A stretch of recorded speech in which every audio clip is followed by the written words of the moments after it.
નમસ્કાર નમસ્કાર નમસ્કાર નમસ્કાર વિદ્યાર્થી મિત્રો, ગુજરાતના સૌથી મોટા ઓનલાઈન એજ્યુકેશન પ્લેટફોર્મ વિદ્યાકુલ ગુજરાતીની ચેનલ વિદ્યાકુલ ગુજરાતી સાયન્સમાં હું પાર્થ લિંબાસી આપ સૌનું હાર્દિક હાર્દિક હાર્દિક હાર્દિક હાર્દિક સ્વાગત કરું છું. દીકરા, ધોરણ 12 ની અંદર મોટા ભાગના વિદ્યાર્થીઓનો ઝળહળતો પ્રશ્ન, મૂંઝવતો પ્રશ્ન શું કે ધોરણ 12 સાયન્સમાં જુલાઈથી તૈયારી કરીને ટોપર કેમ બનવું? જી હા વિદ્યાર્થી મિત્રો, અત્યાર સુધી તમારા અભ્યાસક્રમની અંદર પછી એ કેમિસ્ટ્રી હોય, મેથેમેટિક્સ હોય, ફિઝિક્સ હોય કે પછી બાયોલોજી હોય, બધા સબ્જેક્ટની અંદર ઓછામાં ઓછા 3 થી 4 ચેપ્ટર છે તે તમારા સંપૂર્ણ થઈ ચૂક્યા છે.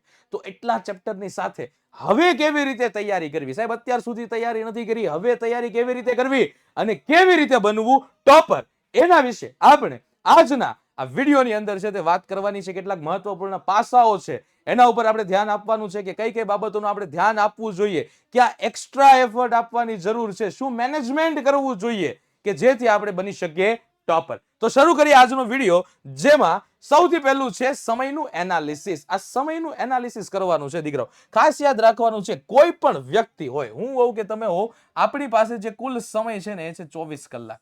કેટલો છે? 24 કલાક. હવે તમારે શું કરવાનું છે તો કે આ 24 કલાકમાં તમારે એનાલિસિસ કરવાનું છે. શું કરવાનું છે? એનાલિસિસ. સાહેબ, કઈ રીતનું એનાલિસિસ કરવાનું છે કે સમય તમારો ક્યાં જાય છે? મેં ઉદાહરણ તરીકે 7 થી 8 કલાક જે તમારી છે એ તમારી જતી હશે શાળામાં. 7 થી 8 કલાકનો જે તમારો સમય છે તે ક્યાં જતો હશે? શાળામાં જતો હશે. આ સિવાય 2 થી અથવા તો 3 થી 4 કલાક જો તમે કોચિંગ જતા હશો તો 3 થી 4 કલાકનો તમારો સમય છે એ ટ્યુશનમાં જતો હશે. ટ્યુશનની અંદર તમે એને યુટિલાઇઝ કરતા હશો. ઓકે છે. આ સિવાય તમે શું કરતા હશો કે તમારી મિનિમમ 6 કલાક છે તમારે શું લેતા હશો? ઊંઘ લેતા હશો. આનો એક રફલી આંકડો આપણે માની લઈએ તો કે ભાઈ 7 કલાક અહીંયા છે, 3 કલાક અહીંયા છે અને 6 કલાક અહીંયા છે. મતલબ ટોટલ સમય કેટલો થઈ ગયો? 7 ને 3 10 ને 6 16 કલાક છે. આ 16 કલાક થઈ ગઈ તમારી. આ સિવાય હું તમને 3 કલાક છે એ તમારું હોમવર્ક, રિવિઝન આના માટે ફાળવી દઉં છું. તો પણ તમારા માટે કેટલો સમય બાકી રહી છે તો કે 10 ને 16 17 18 19 કલાક થઈ ટોટલ. કેટલી? 19 કલાક. આ સિવાય બીજી 2 કલાક છે એ તમારી એક્સ્ટ્રા એક્ટિવિટી માટે ફાળવો છો તમે. તો પણ તમારી પાસે કેટલી કલાક? 19 ને 2 21 કલાક થઈ. 21 કલાક થઈ ટોટલ 24 કલાક છે તમારી પાસે. હજી છે એ 3 આવર બાકી રહી છે. તો જો દીકરાઓ પ્રોપર મેનેજમેન્ટ સાથે આનું પ્લાનિંગ કરવામાં આવે ને તો તમને ખબર છે કે અહીંયા તમારી પાસે 2 થી 3 કલાક તો એક્સ્ટ્રા એવો સમય વધે જ છે કે જેમાં તમે વધુમાં વધુ તમારી જે પાછળનો બાકી રહેલો જે અભ્યાસક્રમ છે એને કવર કરી શકો. પણ સૌથી પહેલા તમારે કરવું શું પડે કે ભાઈ સમયનું એનાલિસિસ. તમારા ટાઈમનું તો એનાલિસિસ કરો કે તમારો 24 કલાક છે એમાંથી તમારો ટાઈમ છે એ ક્યાં જાય છે.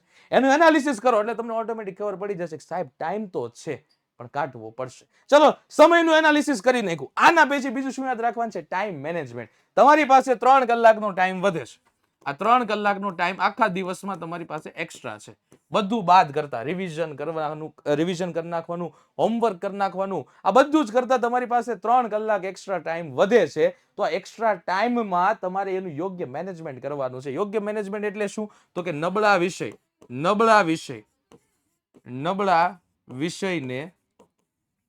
વિષયને વધુ સમય આપવાનો છે. નબળા વિષયને શું કરવાનું છે? વધારે સમય. આપણે શું કરીએ છીએ કે ભાઈ જે વિષય નબળો છે એને કેવો સમય આપવાનો છે? વધારે. નબળા વિષયને વધારે સમય આપવાનો છે. જે વિષય ઓલરેડી ફાવે જ છે એને 3 કલાકમાંથી 2 કલાક દેવાની જરૂર નથી. જે વિષય ઓછો ફાવે છે એને વધારે સમય આપો. ટાઈમનું મેનેજમેન્ટ કરો. કોને કેટલો આપવો છે એનું નક્કી ક્યારે થશે? તમને કયો વિષય અઘરો લાગે છે, કયો સરળ લાગે છે? જે આંકડાકીય બાબત છે કે જેમાં વધારે ગણતરી કરવી પડે છે એને વધારે સમય આપવાનો ટ્રાય કરો. ગણતરી કરી શકાય એવા વિષય, ગણતરી વાળા વિષયને વધુ સમય આપો. જે એકદમ થિયરીથી જોવાથી આવડી જવાના છે, જે જોવાથી આવડી જશે, જેને વધારે આમ કહેવાય ને કે વધારે મહેનતની જરૂર નથી, એને ટાઈમ કેવો આપો? ઓછો. જેને અઘરા લાગે છે, જેમાં આંકડાકીય ગણતરી બાબત વધારે છે, આને સમય કેવા આપવાના છે? વધારે. તો ફાળવણી કરતા શીખો કે મને શું આવડે છે, મને શું નથી આવડતું. 2 ભાગ પાડી દો કે મને એટલી વસ્તુ આવડે છે, એટલી વસ્તુ આવડતી નથી. યોગ્ય મેનેજમેન્ટ કરો. કોની સાથે? ટાઈમ સાથે, તમારા વિષય સાથે. આ સિવાય શું કરવાનું છે? ક્લિયર કટ ટાર્ગેટ રાખવાનો છે. તમે જોવો અહીંયા આ બાજુ ટાર્ગેટ તો છે જ, પણ કેવો છે? બ્લર છે. આ બાજુ ટાર્ગેટ છે પણ કેવો છે? ક્લિયર છે. મતલબ શું સાહેબ? મતલબ શું? તો કે તમારે કેટલા ટકા લાવવા છે, બોર્ડમાં કેટલા ટકા લાવવા છે, આ તમારું ક્લિયર ટાર્ગેટ હોવો જોઈએ. કેટલા ટકા લાવવા છે તેનો ક્લિયર ટાર્ગેટ. જે તમારે માર્ક્સ લાવવા છે એનો ક્લિયર ટાર્ગેટ. કેમ? તો કે સાહેબ મારે 95+ લાવવા છે, 95% લાવવા છે, તો આ મારો ક્લિયર કટ ટાર્ગેટ છે. હું એમ કહી દઉં કે સાહેબ મારે ખાલી પાસ થવું છે, તો આ મારો ટાર્ગેટ છે. મારે ખાલી પાસ થવું છે તો આ મારો ટાર્ગેટ છે. ખ્યાલ આવે છે? હેલો, તમે એમ કહો કે સાહેબ મારો ક્લિયર કટ ટાર્ગેટ શું હોવો જોઈએ? જે વિદ્યાર્થી પાસે ક્લિયર કટ ટાર્ગેટ નથી ને એને સફળતા, હવે સ્વાભાવિક છે તમારી પાસે રસ્તો જ નથી, મંજિલ છે ખાલી. બરાબર, તમારી પાસે શું છે કે ભાઈ તમારી પાસે ખાલી મંજિલ છે, રસ્તો નથી, તો કેમ જશો ત્યાં?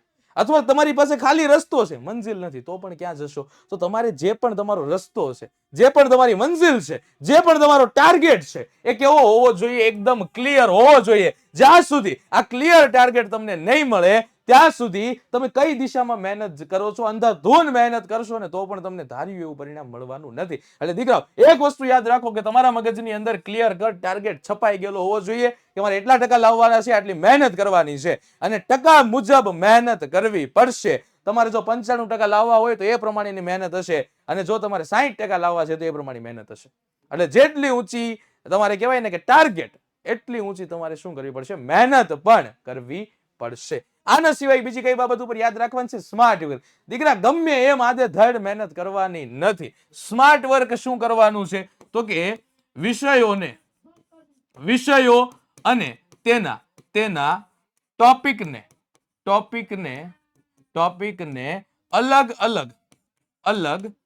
અલગ વિભાજિત કરો, વિભાગમાં વહેંચો. કયા વિભાગમાં વહેંચવાના છે? તો કે 3 ભાગ પાડવાના છે. 3 ભાગ પાડવાના છે. કયા 3 ભાગ પાડવાના છે? એક ભાગ કેવા છે? તો કે ભાઈ સરળ છે.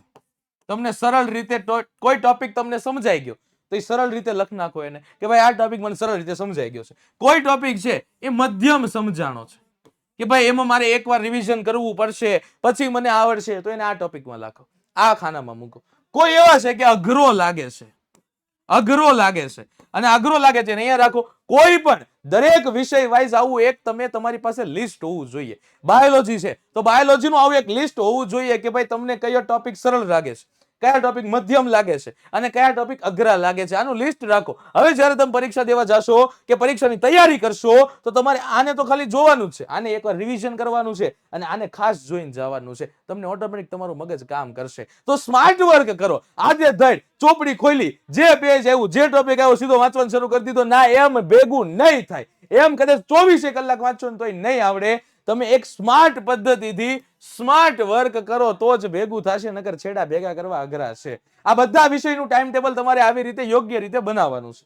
આ સિવાય રિવિઝન. દીકરાઓ તમે શું કરો છો કે સાહેબ વાંચી લીધું, લખી લીધું, પણ હવે તો ખાલી વાંચવાથી, લખવાથી, પ્રોબ્લેમ સોલ્વ કરવાથી નહીં આવડે. એનું યોગ્ય સમયે શું કરવાનું છે? રિવિઝન. યોગ્ય સમયે રિવિઝન કરવાનું છે. યોગ્ય સમયે તમારે શું કરવાનું છે? રિવિઝન કરવાનું છે. જો યોગ્ય સમયે રિવિઝન નહીં કરો તો ધાર્યું એવું પરિણામ છે એ તમને ક્યારેય હાંસલ થઈ શકવાનું નથી. ચાલો, ડન છે. તો એટલા આ જે મહત્વપૂર્ણ મુદ્દાઓ છે, જો તમે એટલા જીવનની અંદર ઉતારી લીધા છે ને, તો મારી ગેરંટી છે કે જો તમે અત્યારથી હાલ જ્યાંથી આ વિડીયોની શરૂઆત કરી છે, આ વિડીયોની શરૂઆત જ્યાંથી કરી છે ત્યાંથી તમે તૈયારી કરવાની શરૂઆત કરશો ને, તો પણ જ્યારે એન્ડ આવશે ને તો પણ તમે બધા કરતા આગળ હશો. એક વસ્તુ યાદ રાખજો, ક્યાંથી શરૂઆત કરો છો એ મહત્વનું નથી. ક્યાંથી શરૂઆત કરો છો એ મહત્વનું નથી. તમે પૂર્ણ કેવી કરો છો એ મહત્વનું છે. તમે કઈ જગ્યાએ પૂર્ણ કરો છો એ મહત્વનું છે. તો એન્ડમાં કદાચ તમે પાછળ રહી ગયા, જુલાઈ સુધી તૈયારી નથી થઈ, તો જુલાઈથી તૈયારી કરીને તમે કેવી રીતે બધા કરતા આગળ જઈ શકો અને બની શકો ટોપર, એ તમારો આ રસ્તો મેં તમને આપી દીધો છે. હવે મહેનત અને આના ઉપર કામ છે, કોને કરવાનું છે? તમારે કરવાનું છે. આ રિવિઝનમાં ખાસ યાદ રાખજો કે યોગ્ય અંતરાળ દિવસે 3+3 ની સ્ટ્રેટેજી વાપરજો. દર 3 દિવસે રિવિઝન કરવાનું છે. દર 3 દિવસે જે ચાલેલું હોય એનું ફરીથી રોજનું રોજ તો કરવાનું જ છે. રોજ ડેઈલી તો કરવાનું જ છે. પ્લસ 3 દિવસે તમારે પાછું એને શું કરવાનું છે? રિવાઇઝ કરવાનું છે. અને આ સ્ટ્રેટેજીથી તમે ગમે એક્ઝામ હશે ને એમાં ભૂગા કાઢી શકશો. અને આ બધી જ વસ્તુ તમને ખબર છે કે ભાઈ આપણું જે પ્લેટફોર્મ છે, વિદ્યાકુલની ટોપર બેચ છે, એની અંદર આ બધી વસ્તુ તમને પ્રોવાઈડ થવાની છે. તો કેવી રીતે બનવું છે તમારે ટોપર? ભલે શરૂઆતમાં રહી ગયા પાછળ, પણ બાજ બનીને ઉડવાનું છે. તો અંત એકદમ ધમાકેદાર થાય, આ બોર્ડની પરીક્ષામાં બની શકો ટોપર. એ માટે આ યોગ્ય માહિતી તમને અહીંયાથી પ્રોવાઈડ કરી દીધી છે દીકરાઓ. તો યોગ્ય માર્ગદર્શન સાથે, યોગ્ય તૈયારી સાથે, યોગ્ય મહેનત ચાલુ કરી દો અને ધાર્યું એવું સફળતા મેળવો. એ માટે અત્યારથી જ ઓલ ધ બેસ્ટ.